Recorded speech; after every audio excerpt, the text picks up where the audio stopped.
This is Optimal Relationships Daily, episode 1947. 10 Things to Know About Being in a Relationship with an HSP, Part 2, by Petsinis of HighlySensitiveRefuge.com. Hello, everybody. I'm Greg Audino, your host and narrator.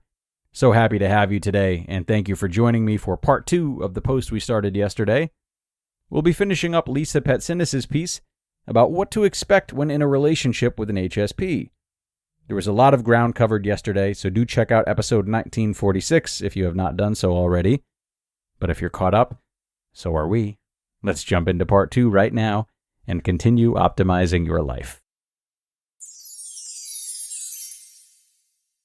10 Things You Should Know About Being in a Relationship with an HSP, Part 2, by Lisa Petsinis of HighlySensitiveRefuge.com. Number 5. HSPs are sensitive to and responsive to touch. Clothing tags and itchy fabrics may drive them mad. For Valentine's Day, think suede and silk. HSPs want nothing but soft fabrics, and you next to their skin. Their beds can't be too hard or too soft. Just like the princess and the pea, they want what they want, and they know when it's right. After all, they picked you, didn't they? What's critical for HSPs is to find the optimal level of stimulation and responsiveness. My best advice? Slow things down and savor every moment of physical connection. Number 6.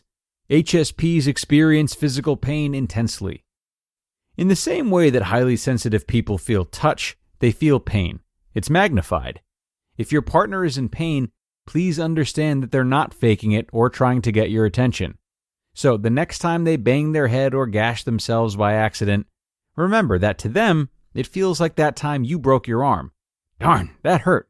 So show your highly sensitive person some mercy and compassion rather than scorn and dismissiveness in times of need. Number 7. HSPs notice the subtleties others miss. Call them picky, but HSPs may even see more than most people. Whether it's a typo in your resume, a missing button, or spinach in your teeth, they're going to notice, just like they pay attention to the way you bite your lip when you're nervous or smile a certain way when you're amused. And by being aware of these subtleties, they will help you to bring your best self to the world. Highly sensitive people are constantly processing thoughts and information and integrating them into their consciousness. It's that depth of processing and innate curiosity that can help them solve complex problems, including relationship ones, in an incredibly creative way. Besides the precise vision and intricate organization of stimuli, they pick up on vibrations in their environments, just like an antenna. This is why you felt your highly sensitive partner understood you from the moment you two first met.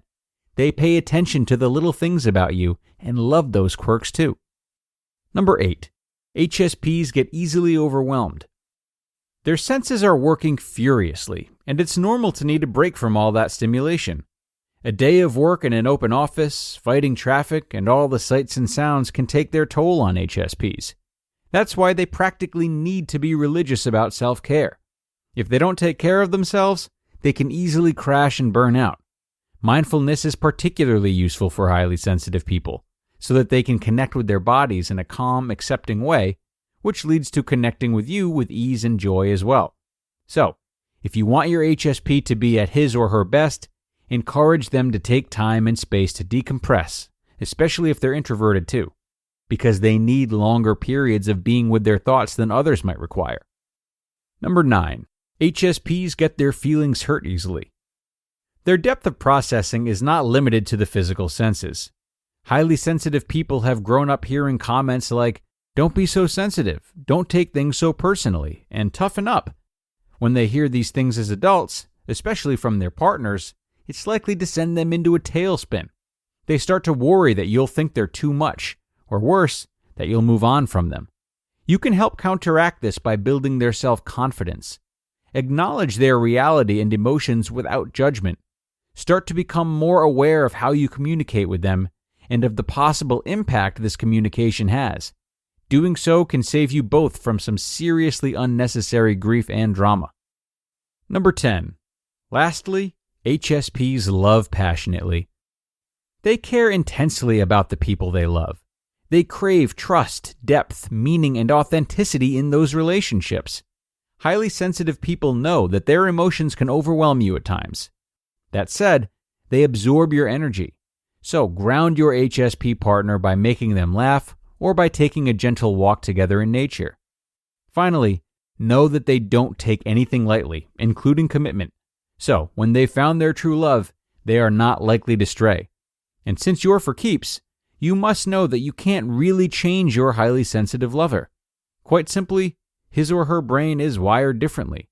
However, as HSPs become more aware of their sensitivities, they can learn to adapt and grow with you. So if you recognize yourself in this description, give yourself some compassion. The heightened beauty you see, hear, touch, sense, and feel brings a richness to your relationships. Even more than this, your unparalleled ability to notice, solve problems, and heal pain makes this world a much better place. If you're lucky enough to love an HSP, embrace them and their needs fully, and reap the benefits too. Love your partner right and help them to optimize their gift of sensitivity, and you can expect a lifetime of loyalty, connection, passion, wonder, and joy. You just listened to part 2 of the post titled 10 Things You Should Know About Being in a Relationship with an HSP by Lisa Petsinis of HighlySensitiveRefuge.com. This show is sponsored by Regain Couples Therapy by BetterHelp. Whether you're in the honeymoon phase or partners for life, perfectly content with your partner or going through a rough patch, setting aside time to listen to each other and work through conflicts can transform your relationship. And I can tell you from experience that sometimes the best place to learn how to be the better listener or communicator that your partner needs is in therapy. If your relationship is having ups and downs, or you simply want to work on yourselves together, consider giving Regain a try and see how your relationship can improve, no matter what stage you're at. This is an entirely online form of therapy that's not only helpful, but also designed to be convenient, flexible, and suited to your schedule. Just fill out a brief questionnaire to get matched with a licensed therapist and switch therapists at any time for no additional charge. The best relationships are always worth fighting for. Try something new in therapy. Visit regain.com/ORD today to get 10% off your first month. That's regain.com/ORD. A great follow-up to yesterday's episode. Thanks a lot to Lisa for this great post and for informing all of us on what to expect should we be in a relationship with an HSP.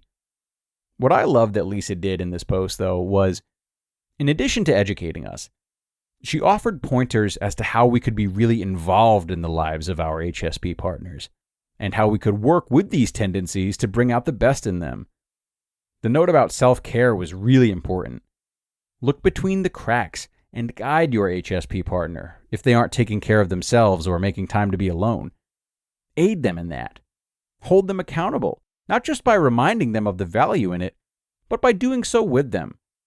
Engage in self-care routines with them. When they get their feelings hurt, share something that hurts your feelings after having listened to them. Find these ways to relate and really bind your journey together. This is the kind of attentiveness that everyone, not just HSPs, would want in a partner and really make a big difference. And on that note, everyone, it's time to wrap up for the day and end this episode. I appreciate you sticking around for both parts of this article, and I hope you'll be back with me tomorrow here on ORD as we continue our journey to better relationships in every sense of the word. That's where your optimal life awaits.